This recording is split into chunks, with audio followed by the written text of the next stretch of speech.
Cerita ini sudah menjadi viral di sebuah desa dan sedang hangat-hangatnya diperbincangkan oleh penduduk desa.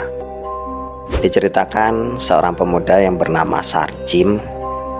Sarjim ini dikenal sebagai seseorang yang memiliki sifat konyol. Bisa dikatakan Sarjim ini orang yang sangat pemberani. Dia tidak takut dengan apapun, baik itu manusia, hewan, atau bahkan hantu. Atau mungkin dengan Tuhan pun dia tidak takut. Nah, Sarjim ini memiliki hobi memancing. Ya, sebagian besar penduduk desa banyak yang memiliki hobi memancing. Dan kebiasaan tersebut banyak orang-orang yang sering memancing itu di malam hari.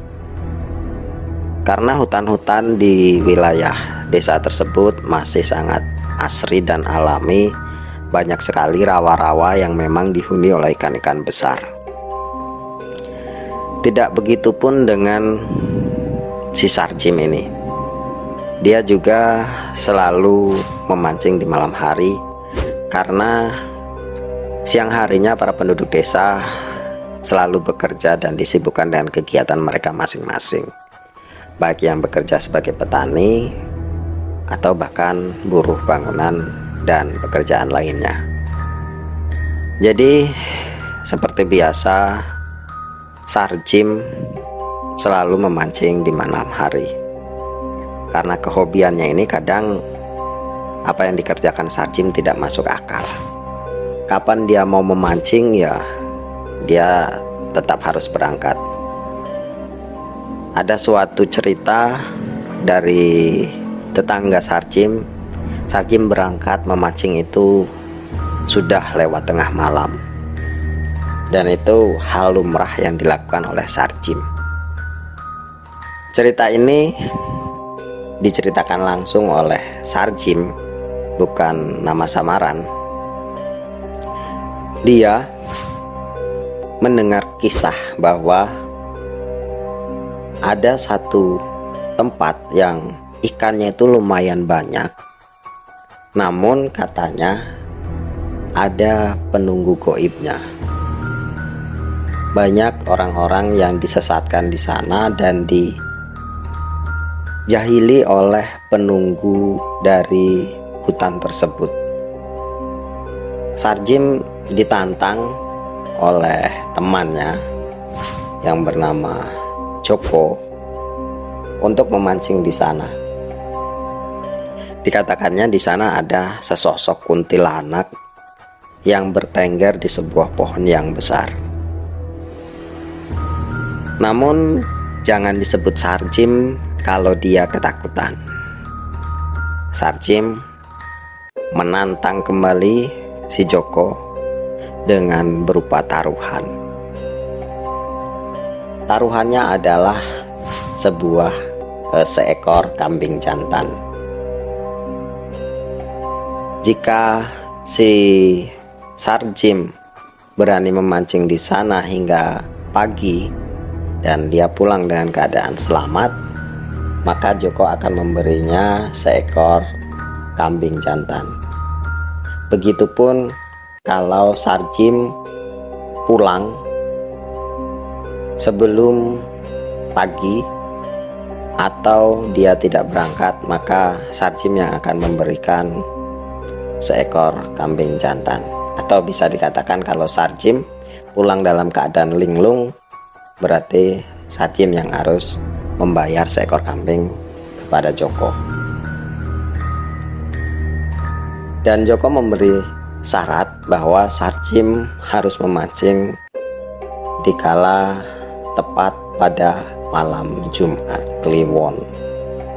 Dan tentu sebagai masyarakat Indonesia, kita paham betul arti dari malam Jumat Kliwon. Sekali lagi, jangan disebut Sarjim kalau dia menolak. Dia pun menyanggupi tantangan dari Joko tersebut. Dan Sarjim malah lebih jemawa lagi. Dia akan merekam segala kejadian yang ia alami malam itu dengan handphonenya. Dan tentu Joko senang sekali dengan keberanian Sarjim tersebut. Singkat cerita, tibalah malam Jumat Kliwon yang ditunggu. Sarjim berangkat ke hutan tersebut sekitar pukul 6 sore atau selepas maghrib. Perjalanan yang ditempuh Sarjim hingga ke lokasi sekitar 45 menit, karena memang jalan yang dilalui bukan jalan aspal atau bukan jalan mulus. Yang dilalui adalah jalan setapak tempat orang pergi ke kebun. Dan tentunya jalan tersebut bukan jalan desa yang banyak rumah penduduk, namun memang menembus hutan-hutan. Sampailah di tempat yang dituju. Sarjim mulai menyiapkan umpannya dan menunggu sesuatu yang terjadi di sana. Katanya ketika ada orang memancing akan ada gangguan-gangguan dari makhluk-makhluk penunggu di sana. Ada yang mengatakan dia didatangi sesosok nenek-nenek yang sudah tua renta. Ada juga yang didatangi oleh gadis yang cantik jelita. Nah, si Sarjim ini ya berharap didatangi oleh sesosok yang cantik jelita. Tentu saja otak Sarjim diselimuti oleh rasa mesum yang lumayan tinggi. Maklum saja, Sarjim. Lalu Sarjim sesekali menghidupkan handphonenya untuk merekam, namun mengingat baterai dan kapasitas memori yang terbatas, dia hanya merekam sesekali saja. Mungkin hanya sekitar setengah menit atau 1 menit, kemudian Sarjim mematikan handphonenya kembali. Sambil menunggu sesuatu yang terjadi dan menunggu pagi, Sarjim pun mulai memancing. Betul apa yang dikatakan oleh orang-orang bahwa ikan di sana sangat banyak sekali. Baru sekali melempar kail, umpannya sudah disambar oleh ikan dan Sarjim pun strike. Malam itu strike pertama mendapatkan ikan gabus yang lumayan besar. 2 kali, 3 kali Sarjim melempar kailnya selalu disambar oleh ikan, hingga dia kewalahan dan kecapean.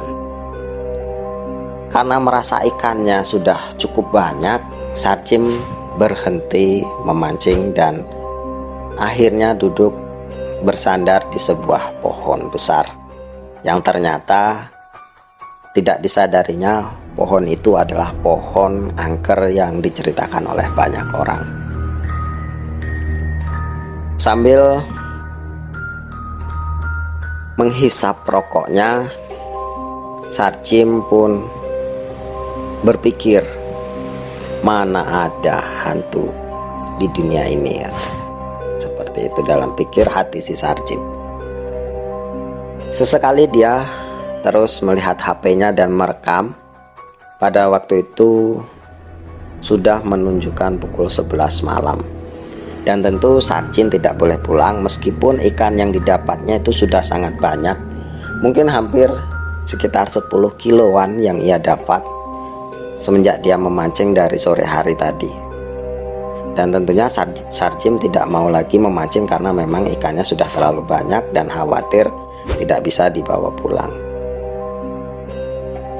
Namun karena tantangan, tentunya Sarjim harus menunggu pagi untuk dia bisa pulang ke rumah.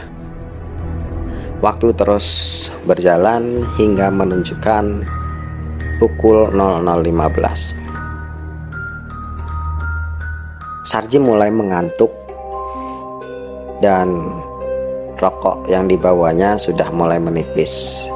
Jadi Sarjim harus berhemat.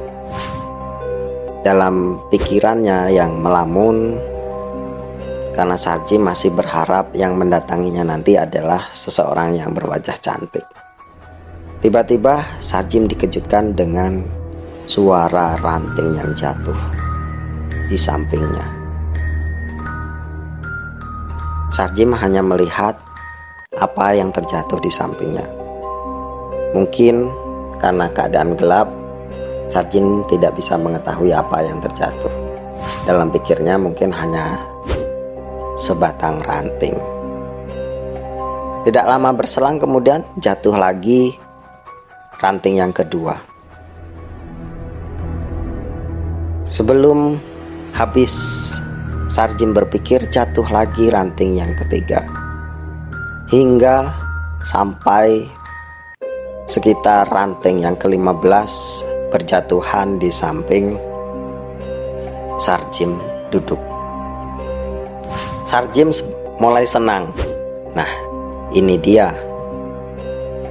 Ternyata yang ditunggu-tunggu mulai datang. Sarjim mulai mempersiapkan mentalnya. Dia masih duduk dengan santainya. Kemudian terdengarlah suara cekikikan di atas pohon yang biasa kita kenal sebagai suara kuntilanak. Suara itu sangat melengking dan memekakan telinga.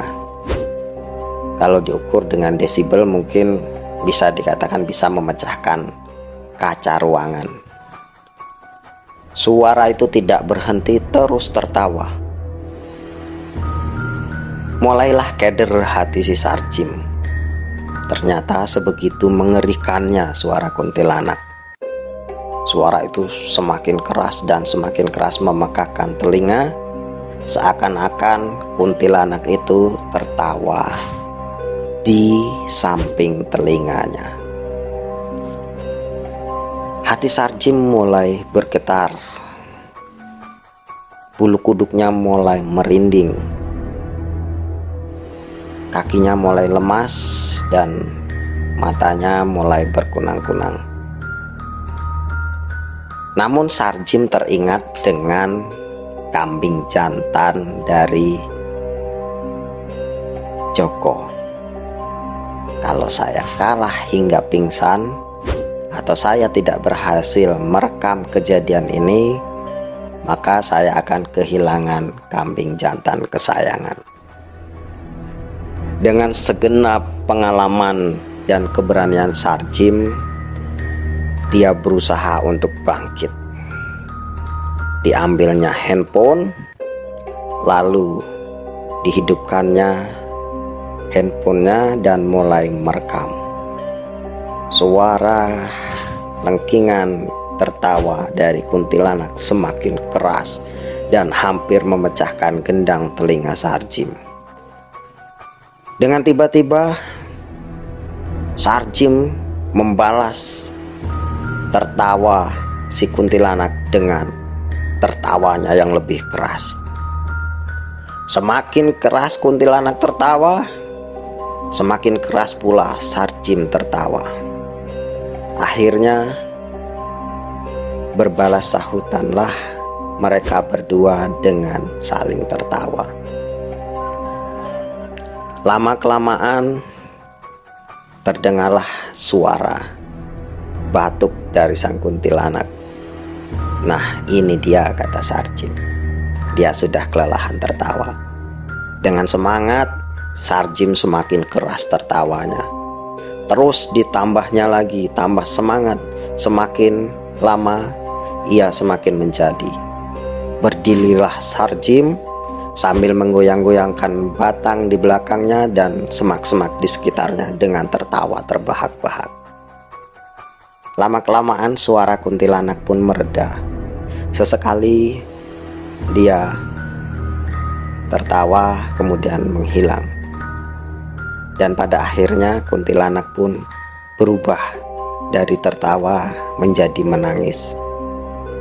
Melihat kuntilanak yang menangis, hati Sarjim semakin girang. Tertawanya semakin keras. Kali ini Sarjim sambil berjoget-joget dan melonjak-lonjak.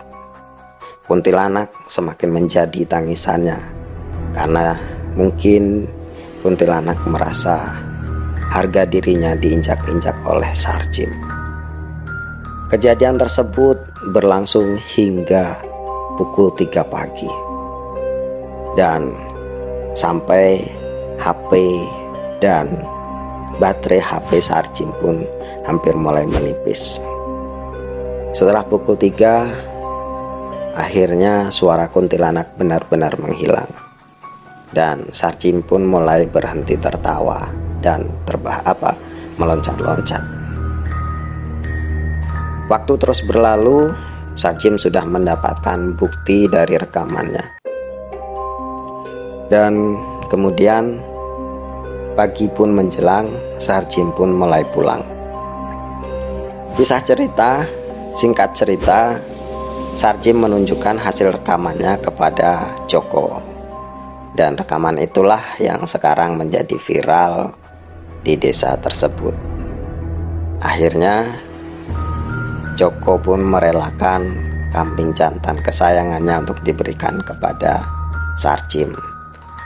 Dan sejak saat itu Sarjim dikenal sebagai pria paling pemberani di desa tersebut.